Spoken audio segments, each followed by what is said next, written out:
nice red shoes. Thank you. Lauren at first service, as she was talking, slowly just kept fading into the back. So we're going to make sure that Lauren stays up here. And that was a soft view, Lauren. There you go. Thank you for receiving it. Noted. So Lauren, first let's start with this. Tell us about your job, what you do. Let us kind of in the life of what it looks like to be you. Yeah, so I'm a pediatric nurse, and I take care of primarily kids as they are treated for cancer. So I take care of the kiddos by giving their chemotherapy, giving blood products, giving medications for pain, for nausea, anything that they may need as they go throughout a cancer treatment, and then also taking care of the families, the parents and siblings as they all face a crisis of an unexpected cancer diagnosis for their kiddo. Yeah, which I don't say this to be humorous at all, but I've said this in person, people say it'd be hard to do my job. I mean, it's gotta be insane to me, rough. Kids with cancer, that's tough situations, which we'll talk about here in a second, but before we do, so here you are, you're this pediatric nurse in a very specific area, helping these kids through. What does your job look like? So you're the image of God. What does your job look like in reflecting God in that space? Like how is God intervening in there? Yeah, so I think in the medical world and as a nurse, it's really easy to want to connect the image of God as a healer. But unfortunately for a lot of the families that I take care of, physical healing for their child is not the outcome. A lot of our kids do pass away. And so I think that in the day-to-day when I'm taking care of these kids, I try to think of more the image of God as restoration, and God's image as before brokenness entered the world, before sin entered the world, before there was suffering.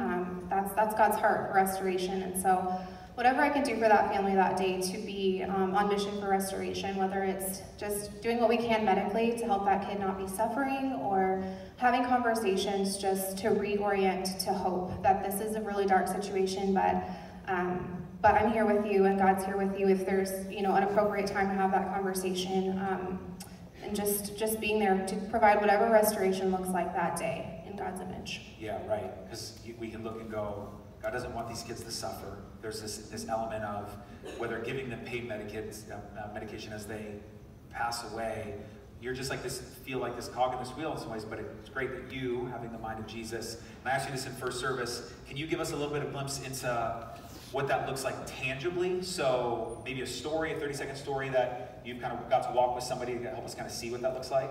Yeah, so I think there's a super unique vulnerability in that time of crisis that you can kind of have some conversations that are professionally and culturally a little bit more taboo. And so you have to be super careful just in an organization that doesn't identify as a Christian organization. But I remember taking care of this kiddo that was 4 years old, a new diagnosis, and he was getting ready to go down to the operating room to get a central line placed, which is how we give chemotherapy to kiddos. And the family was just obviously super distressed. Like, he had come in just because he had had a cold for a couple weeks, came into the urgent care, got this leukemia diagnosis.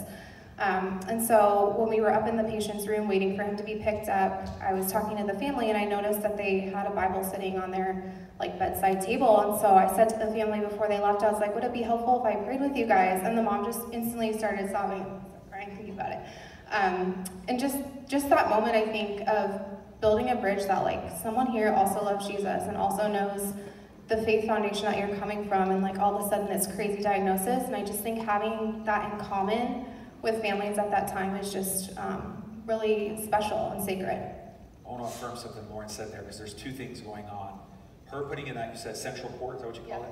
Her putting in that central port as part of her job is kingdom work just as much as coming along with that mom and praying with her, right? That she gets to be able to do this as a believer, and it's both in. It's beautiful that you get to share like that. I'm not a crier, but you ain't gonna get it, okay. So you have a very unique perspective, as we all do. Everybody has a job that has a perspective of brokenness and where that evil is infiltrating the world. What does that look like in your vocation? Yeah, so I think just the day-to-day of seeing a child battle cancer is just indescribably broken. It's really something that I think unless you experience it, you can't really grasp, truly. But it's just so much pain and procedure after procedure, and just a roller coaster of they're doing well, they're not doing well, they're doing well, they're not stable. It's just super broken, and I think you see a lot of families that just fall apart because it's so devastating, and so I think that's super broken. Aside from the child just being physically ill, But I've also seen a lot of families really start to question, like, what is God's role in this, and where does he fit? And if there is a God, and if he is good, like, why does my 3-year-old have cancer? And so I think that's a really broken and volatile process that I think that I see all the time. They wouldn't label it that way, but you can just see that soul searching and that like existential thought process as you try to, just wrap your mind around the fact that your child has a cancer diagnosis. Yeah, which is rough. So then the last question is, you've been called by Jesus to love your neighbors, you love yourself. What does that look like for you day to day? Yeah, I think that's probably my favorite part of my job because I really get to be whatever that family needs that day. So if it's a good day where, dancing with a 2-year-old in the playroom or, getting to be a part of the Cardinals coming to visit and seeing these kids and just the joy that there is in those moments of darkness. I remember one day I really enjoyed this teenage patient that I had, and I got to tune his guitar for him, and it's just something so little. It's obviously not in my scope as a nurse, but I just really enjoyed getting to do something so small that's so helpful to a kid and just improves their day.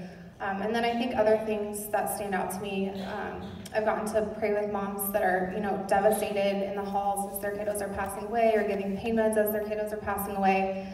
And just kind of being whatever that family needs that day is what's so amazing. And I get to love people in so many different ways every single day. Cool. Thank you. That's awesome. So you play guitar and you sing? Every now and then. Yeah. Josh, there. Okay. We're going to come over here. So I'm going to go in the darkness. We're going to pray for Lauren. Pray for her. And actually, I'm going to ask you to do something. So I'm going to pray for you. And then if you could pray for Hope Women's Center as well, just not just the money, but just as an organization. And then we'll move into our sermon time. Father, thanks. Thank you for just your goodness and your grace. Thanks for Lauren and the fact that she was willing to come up here and be vulnerable with us, our church family. And I pray that, the way that she continues to interact with the kids and her fellow co-workers and the parents, we pray, Spirit, come upon her. May she be so led by you that the staff and the kids, and again, the parents, they would see something tangibly different. Pray that we'd use her in really, really cool ways, God. And then, honestly, I pray just for, I don't even know what's a boldness or a strong will to continue to navigate rooms that a lot of us probably don't even have the stomach for. That she would continue to be able to sit in environments where it seems so bleak. And I pray you would give her opportunities to be hope, to be you in those rooms. So be with her. Thank you so much for all that she's doing. Thanks for who she is with us as just the church, the light that she is, and the grace that she brings. So thank you for her. And God, we just want to come before you and just lift up this Hope Women's Center that we get to partner with. And I just pray right now, over the next month as we intentionally focus and give to this organization, I pray for the women that are going to be impacted. God, we know that your heart is for them and your heart is for restoration. And I just pray that through our finances that we would get to be a small part of that, and we would see what a privilege and a joy it is to get to be a part of that. And I just pray for all the employees that work for that organization and volunteers and people that just make it go from day to day. I just pray that you would be with them. Just give them favor as they work with such a vulnerable population. God, give them grace. And just provide the resources through us and through every other avenue that you have, God, your limitless avenue, that I just pray that you would be there and just make it bountiful and just make it everything that we would pray for these women. In your name we pray. Amen. Amen. Let's give it up for Lauren. Thank you very much.